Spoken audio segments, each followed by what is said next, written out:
Hola, ¿qué onda? ¿Cómo están? ¿Todo bien? Yo aquí practicando un rato. Ahorita lo que estoy pintando se darán cuenta que es un poco diferente a lo que normalmente hago. Y esto aunque no lo parezca, es una de las principales obras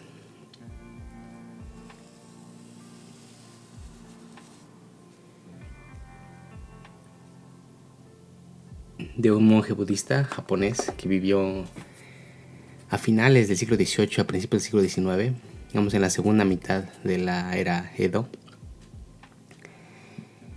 A lo mejor les parece un poco familiar. Yo creo que a estas alturas ya todos vieron esta serie coreana, El juego del calamar, donde salen estas figuras. Y he visto muchas interpretaciones al respecto. Y claro, esto como dice, no tengo pruebas, pero tampoco dudas. Pero a lo mejor puede que haya sido esta obra que estoy pintando aquí, que estoy reproduciendo, un poco la inspiración de por qué se usaron estas figuras en esta serie. La verdad es que no lo sé, pero no me sorprendería. Esta obra tuve la oportunidad de ver la obra original. Hubo una exposición, bueno, está todavía la exposición en un museo cerca del Palacio Imperial en Tokio. Este fin de semana fui a verla. Y de hecho, por lo que me llamó la atención es por el tipo de pintura que ponían en el póster donde la anunciaban. Era algo así como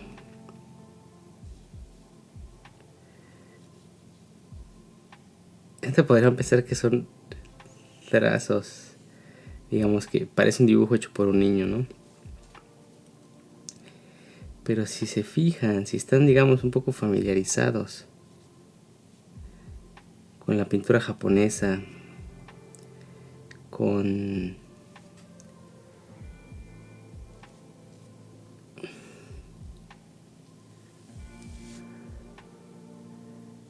el budismo, a lo mejor esto que estoy pintando aquí se les hace un poco familiar.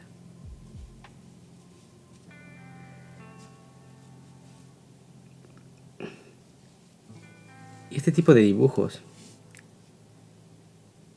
es los que me llamaron la atención para ir a esta exposición. Esta exposición, estas obras, de hecho, aunque parezcan muy simples, aunque parezcan, digamos, dibujadas por un niño. Claro, esto es simplemente una reproducción que estoy haciendo ahorita. Se parecen un poco, pero no son exactamente las como se ven las originales. Fueron pintadas por un monje llamado Sengai Gibbon. El Zen. Aquí estoy poniendo en caracteres chinos cómo escribe su nombre. Sengai.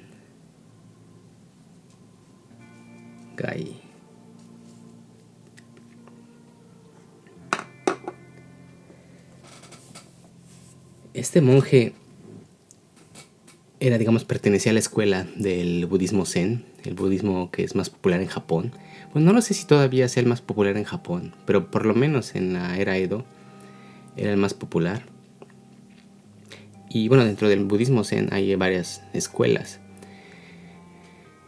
pero digamos que todas tienen preceptos muy parecidos. Y este monje me llamó mucho la atención, digamos, el personaje y todo lo que transmitía por medio de sus obras. Ustedes se pueden dar cuenta que no es nada ortodoxo. Si han visto otras obras, digamos, relacionadas con el budismo, y a lo mejor conocen que la pintura tradicional japonesa, lo que se conoce como el sumie, la pintura hecha con tinta, pues nada se parece a esto que estoy pintando ahorita, ¿no? Este monje, la exposición que les platico, estaba enfocada principalmente a su obra, sí, a la pintura con tinta y también a su caligrafía.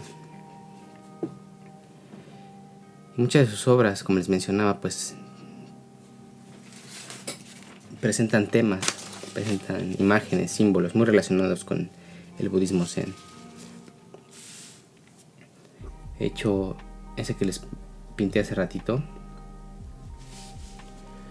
está en relación con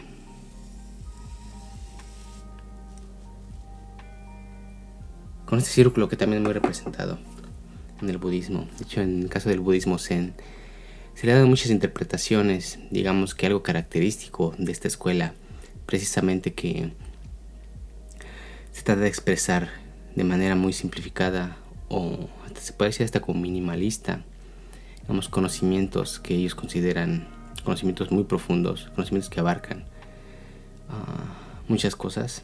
Por ejemplo, en este caso, este círculo puede representar el universo, la iluminación, y está presente en esto que les presenté hace rato, esta obra principal de Sengai, que de hecho la tradujeron, o por lo menos así la presentan cuando se hacen exposiciones en otros países, en inglés como The Universe, el universo. Aunque es algo un poco raro, porque de hecho ya como tal este círculo, que se presenta mucho en las obras del budismo zen, ya representa como tal este universo. En este caso, esta otra que está aquí, digo, dentro de las muchas interpretaciones que se tienen, una de las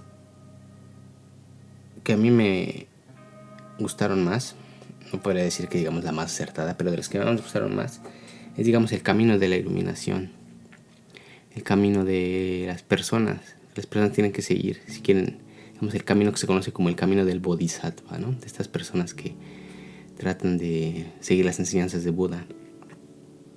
Y en este caso sigue, digamos, un orden que podría ir desde el cuadrado, que es una persona que aún no entra en contacto, digamos, antes de ser iniciado en estos conocimientos del Zen. El triángulo, digamos, aquí lo interesante es cómo va perdiendo esos ángulos, ¿no? Digamos, cómo se va puliendo esa figura, pasando por el triángulo, digamos que son ya los monjes, los iniciados en este conocimiento budista. Y bueno, digamos que el objetivo aquí es llegar a al círculo, a la iluminación. Y digo, a pesar de que parecen obras muy sencillas, digamos, técnicamente poco complejas, que están muy en concordancia con, pues sí, con lo que era el Zen. En este caso se trata de representar de una manera hasta, digamos, como a manera de acertijos, o de una manera un tanto oculta, conocimientos más profundos. Y en este caso, este monje, en el cual digo la exposición que fui este fin de semana, trataba de su obra. Este monje, a pesar de que representaba ciertos conocimientos del budismo zen muy a su manera, de hecho era un tanto polémico en su tiempo, digamos que no estaba totalmente pues sí, alineada con la manera de pensamiento, con la filosofía del budismo zen. Este otro que les pongo aquí, por ejemplo, les decía que a lo mejor les parece conocido. Este es lo que en México y en muchos otros países, digamos, de habla hispana se conoce como el Buda gordo. Que de hecho no es Buda como tal, es, digamos, un bodhisattva, una persona que sigue el camino de Buda. Y esta otra imagen que está aquí, su mano apuntándose a la luna, ¿no? Eso es algo muy característico también del budismo zen.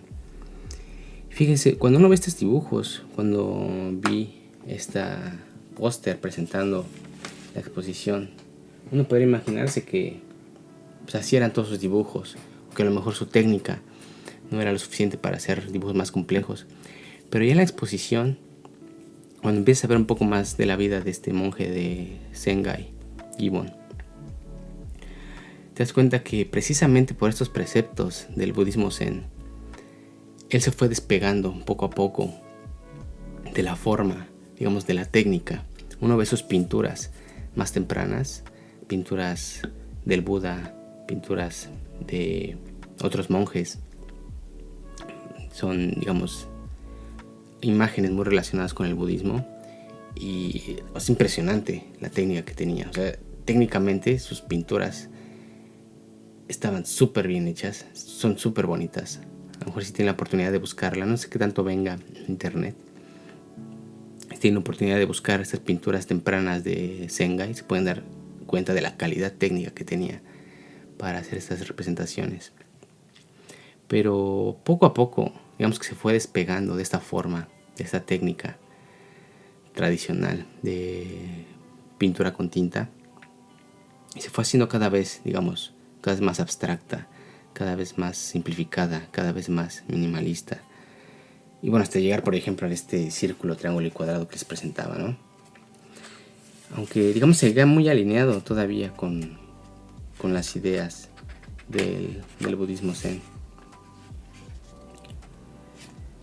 Por ejemplo, estas obras características que les mostré hace rato son, digamos, de sus obras más conocidas.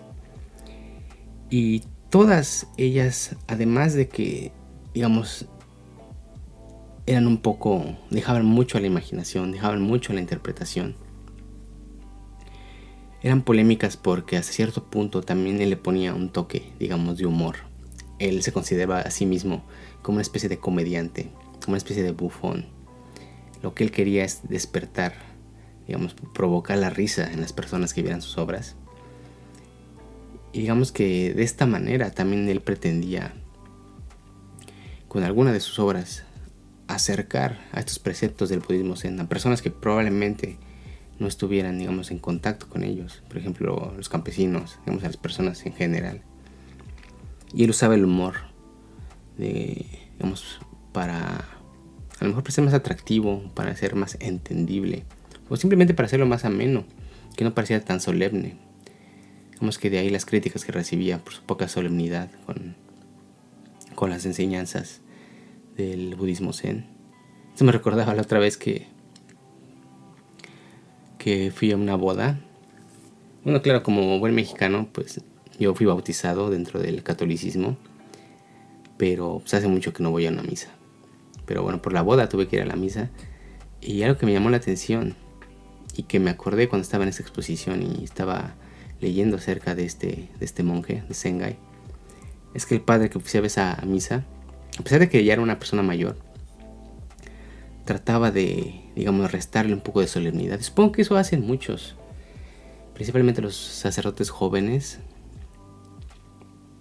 Vamos a tratar de ponerle un poco de humor, tratar de hacer la misa un poco más amena, más entretenida, por decir. Es una manera, en primera, digamos, de atraer más personas, de perder menos adeptos. Pero también, independientemente de esto, a lo mejor es una manera más fácil de transmitir ciertos conocimientos. Entonces este monje, digamos que hacia cierto punto hacia eso, trataba de poner el humor en sus obras como un catalizador, digamos, para darle otro enfoque o digamos una manera diferente de abordar ciertos conocimientos que se consideraban, digamos, conocimientos más importantes, los conocimientos, pues sí, que supuestamente te iban a llevar a la iluminación, ¿no? Por ejemplo, este caso del círculo, que es muy representado en las obras relacionadas con el budismo zen. Él lo que hacía es tomar esta imagen que era conocida por todos y hacer algo, o sea, como esto. O sea, en este caso aquí, digamos, a pesar de que podría parecer una burla, digamos que este es lo que les mencionaba, el toque de humor, que algunos probablemente lo consideraban como una burla. Él lo que quería transmitir con esta figura es que, a pesar de que uno sigue el camino, en este caso en particular del budismo zen, uno que ya estuviera, digamos, bien entrado en los conocimientos, llevara disciplinadamente la meditación, las prácticas, en concordancia con las enseñanzas del zen, digamos que uno no podía,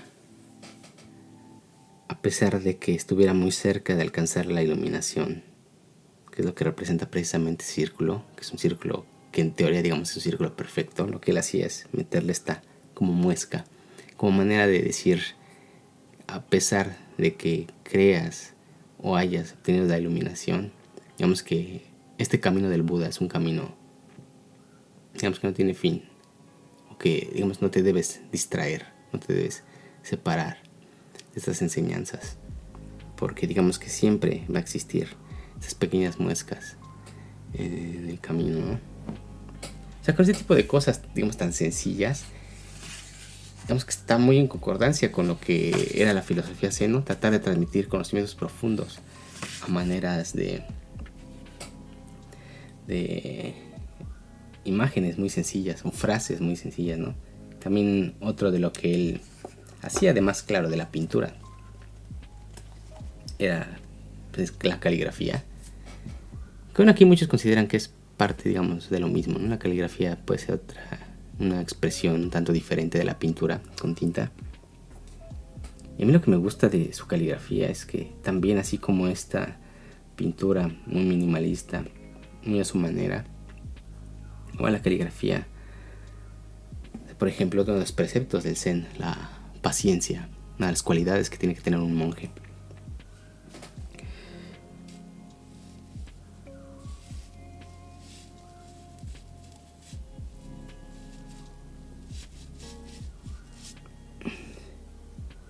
Aquí estoy tratando, digamos, de reproducir un poco de los trazos que él hacía.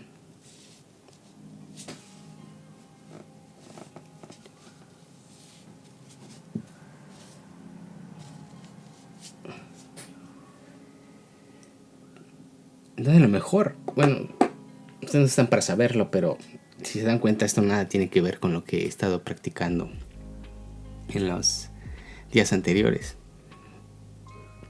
O sea, aquí lo interesante también de la caligrafía es que le puedes imprimir un sello particular, tu sello personal. Y en este caso, pues, él hace algo muy similar, tanto con su caligrafía como con su pintura. Pero digamos que siempre enfocado a la transmisión de estos conocimientos del budismo.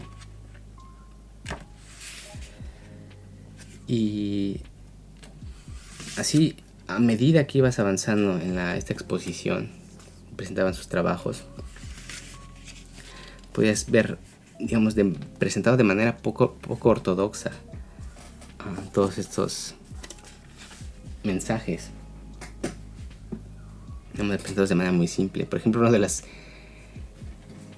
dentro de esta pintura tradicional con tinta japonesa relacionada con el budismo zen, mencionan que uno de los imágenes por ejemplo, de animales, en particular de perritos, digamos, más popular, porque es, digamos, una imagen que se ve muy bonita, muy tierna, de un perrito, es precisamente una que pintó él, que pintó Sengai. Y aquí en este caso, era un perrito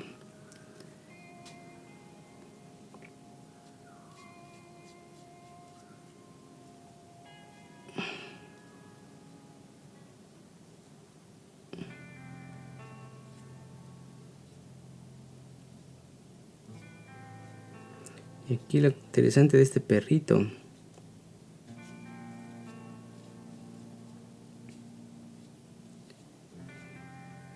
es, les digo, una cuestión que no se aleja de estas enseñanzas que él intenta transmitir, alejándose de esta solemnidad. Entonces, con este perrito, que es un perrito, digamos, tierno, bonito, lo que él le pone al lado es un palo y una correa, ¿no?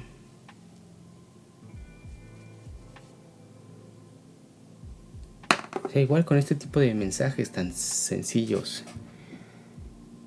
se trataba de transmitir un conocimiento más profundo. En este caso, digamos que este perro representa al ser humano como tal. Y bueno, claro, se pueden imaginar que el ser humano se encuentra atado, así como este perro que se encuentra aquí, se encuentra atado a ciertas cosas del mundo, ¿no? Y en este caso, a lo mejor como han escuchado del budismo zen, que uno de los objetivos también en este camino del Buda es, digamos, el desapego de los deseos, desapego a ciertas cosas que se consideran, digamos, insignificantes en este mundo. el dolor, las pasiones. La mujer está representado por este palo que está aquí. Y este mensaje es, digamos, que dejan mucho la imaginación, que están muy abiertos a la interpretación. Precisamente requerían un trabajo por parte de los monjes, que aquí es donde entra, yo creo, el componente más importante del budismo zen, que es la meditación. Entonces, en este caso de la meditación,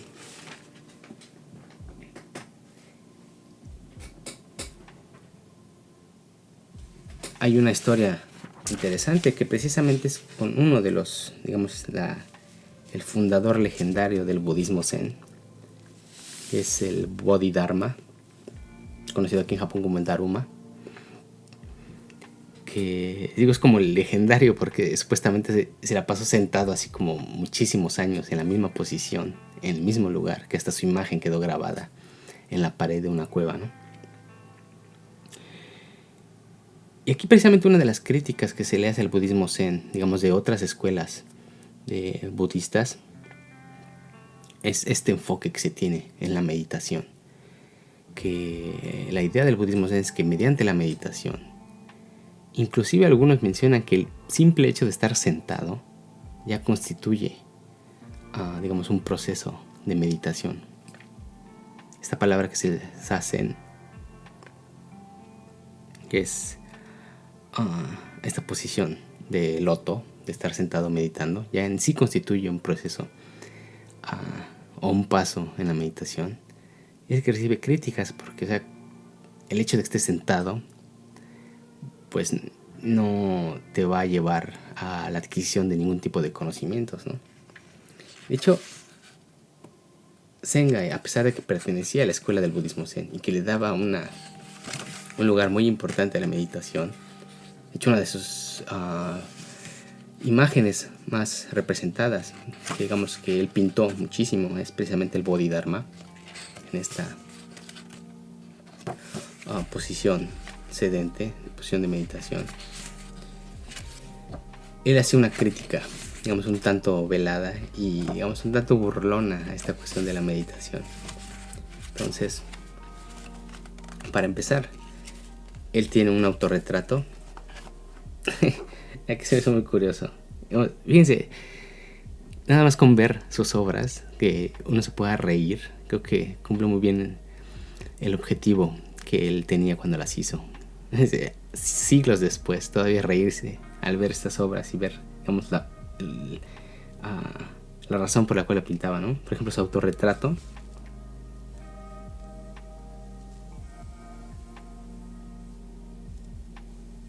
era este. Este es el autorretrato de Sengai. Y claro, es él sentado meditando de espaldas. Entonces les digo, esta cuestión un tanto burlona, pero creo que aquí esta cuestión de humor, esta cuestión de burla precisamente era para incitar a la reflexión, principalmente los monjes que ejercían esta meditación, de qué es lo que estaban haciendo, qué es lo que trataban de lograr con la meditación, ¿no?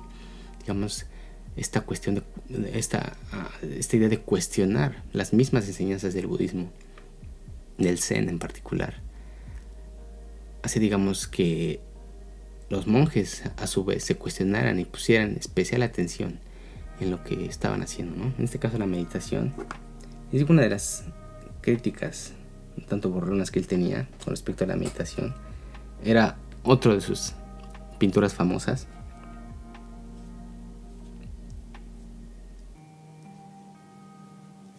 que en este caso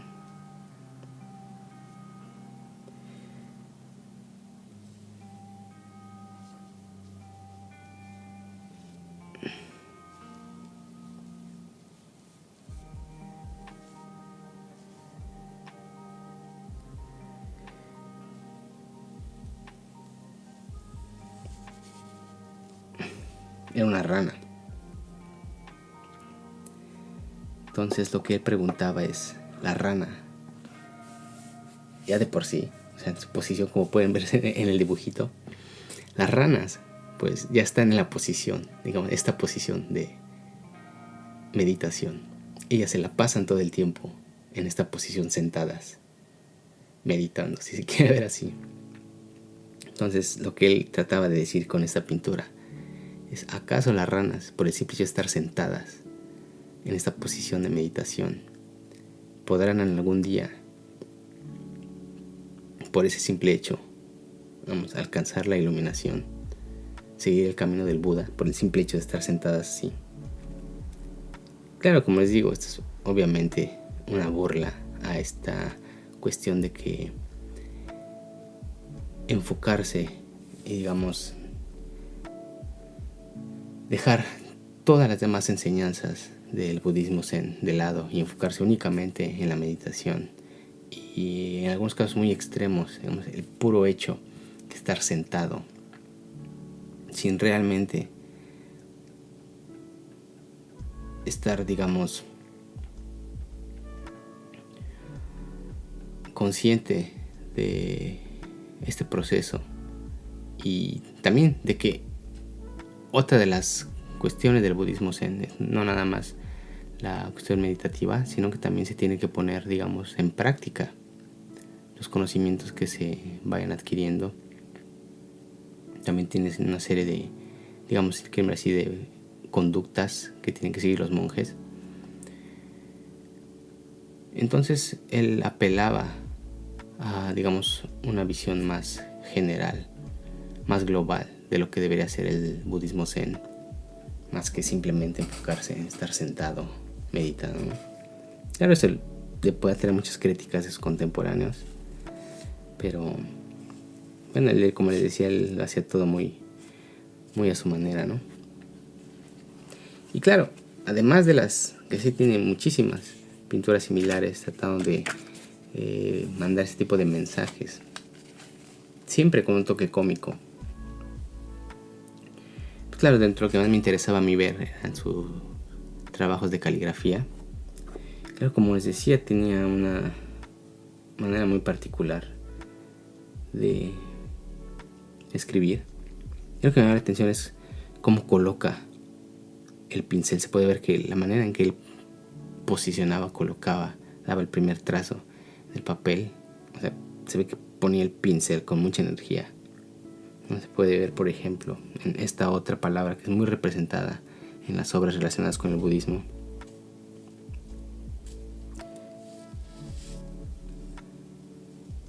Se puede ver cómo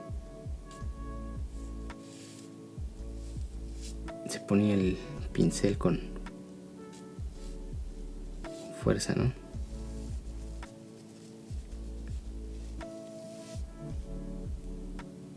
Digo, esta palabra que está aquí es muy representada también en el budismo. Yo creo que es una de las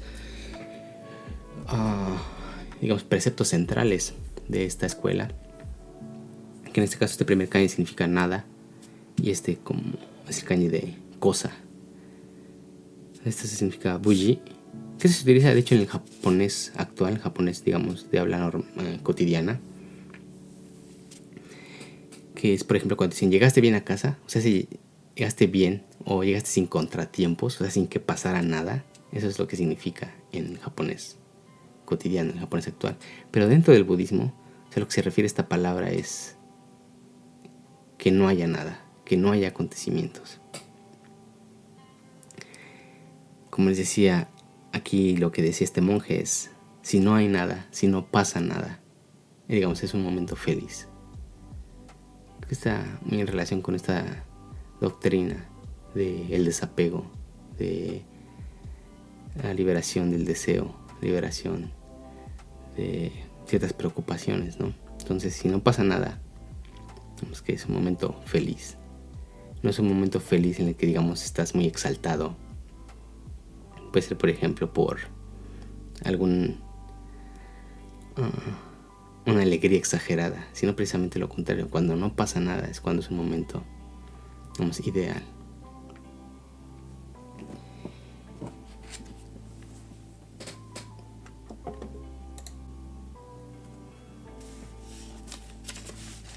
Y así,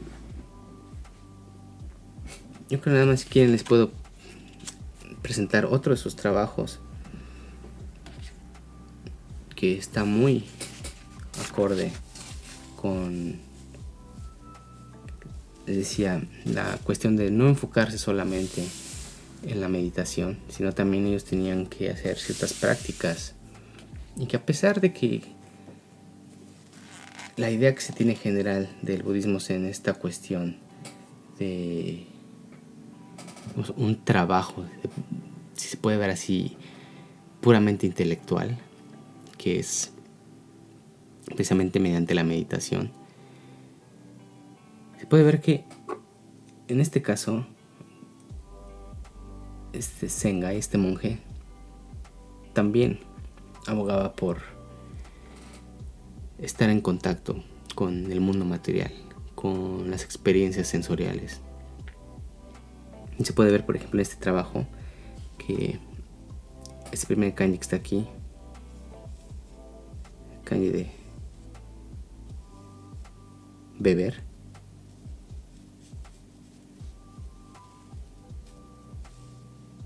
este es el de agua,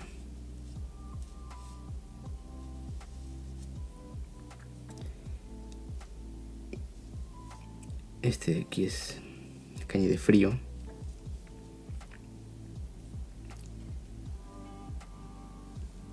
este caliente.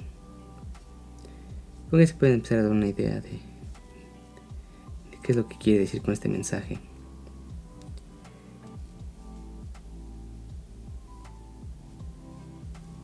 Este es el de uno mismo.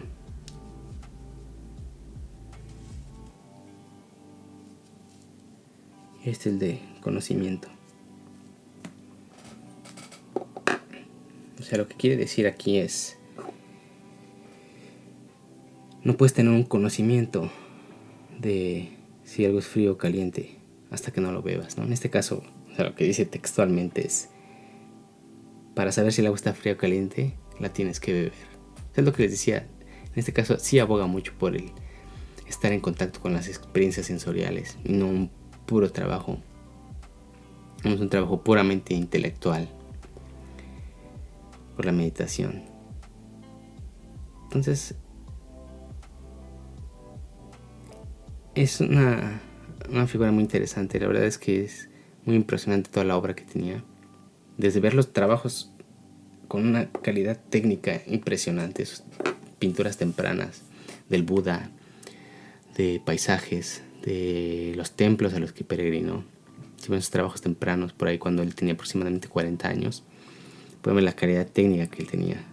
Pero después se fue despegando poco a poco de eso. Se puede ver en su caligrafía, se puede ver en sus pinturas, que eran dibujos muy minimalistas, con un toque de humor muy, muy interesante, muy, muy agradable. Y bueno, vivió, parece ser que más de 80 años. Y se la pasó pintando hasta, digamos, hasta que se murió. Pues sí, hemos recordado como uno de los pintores más importantes dentro de la caligrafía y la pintura tradicional japonesa, pero también dentro de la tradición del budismo zen.